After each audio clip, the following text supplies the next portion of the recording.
কেন যুদ্ধবিরতিতে রাজি হলো ভারত পাকিস্তান? 4 দিন ধরে চলা ভয়াবহ পাল্টাপাল্টি হামলার পর অবশেষে ভারত ও পাকিস্তান যুদ্ধবিরতিতে রাজি হয়েছে। গতকাল শনিবার সন্ধ্যায় দুই দেশের মধ্যে এই তাৎক্ষণিক যুদ্ধবিরতি কার্যকর হয়। বিশ্লেষকদের মতে দুই দেশের পরমাণু ক্ষমতা ও উত্তেজনার ক্রমবর্ধমান মাত্রা বিশ্বজুড়ে উদ্বেগ তৈরি করেছিল।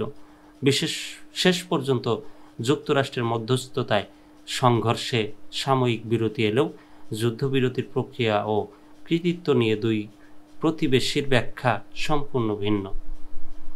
যুক্তরাষ্ট্রের সময় সকাল 8টার কিছু আগে প্রেসিডেন্ট ডোনাল্ড ট্রাম্প সামাজিক যোগাযোগ মাধ্যম ট্রুথ সোশ্যালে লেখেন, দীর্ঘ রাতের আলোচনার পর আমি আনন্দের সঙ্গে জানাচ্ছি, ভারত ও পাকিস্তান একটি সম্পূর্ণ ও তাৎক্ষণিক যুদ্ধবিরতিতে সম্মত হয়েছে। তিনি দুই দেশের নেতাদের সাধারণ জ্ঞান ও চমৎকার বুদ্ধিমত্তার প্রশংসাও করেছেন। যুক্তরাষ্ট্রের পররাষ্ট্রমন্ত্রী মার্কো রুবিও এ ঘোষণাকে আরও বিস্তারিতভাবে ব্যাখ্যা করে বলেন, যুদ্ধবিরতি নয়, ভারত ও পাকিস্তান একটি নিরপেক্ষ স্থানে বিস্তৃত আলোচনা শুরু করারও সিদ্ধান্ত নিয়েছে।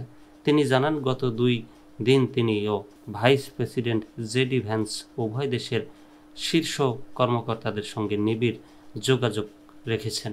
পাকিস্তান তাৎক্ষণিকভাবে যুদ্ধবিরতির বিষয়টি নিশ্চিত করে কিছুক্ষণ পর ভারতও এ বিষয়ে আনুষ্ঠানিক ঘোষণা দেয়।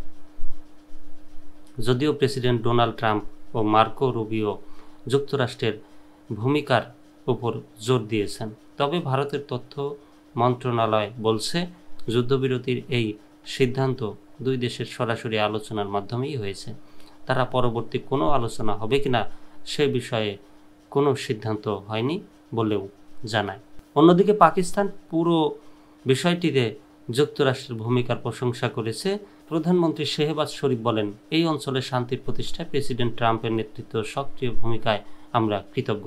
পাকিস্তানের এক সূত্র সিএনএনকে জানায়, মার্কো রুবিওর ভূমিকা অত্যন্ত গুরুত্বপূর্ণ ছিল এবং শেষ মুহূর্ত পর্যন্ত চুক্তি অনিশ্চিত অবস্থায় ছিল। বিশ্লেষকদের মতে এই ভিন্ন ব্যাখ্যার পেছনে রয়েছে দুই দেশের মৌলিক কূটনৈতিক দৃষ্টিভঙ্গি। ভারত দীর্ঘদিন ধরে আন্তর্জাতিক মধ্যস্থতার বিরোধী।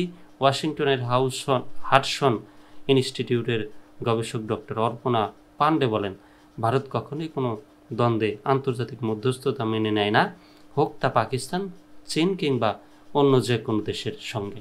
তিনি বলেন, পাকিস্তান সবসময় আন্তর্জাতিক সহায়তা চায়, কারণ সেটি একমাত্র উপায় যেটি ব্যবহার করে তারা কাশ্মীর ইস্যুতে ভারতের উপর চাপ সৃষ্টি করতে পারে।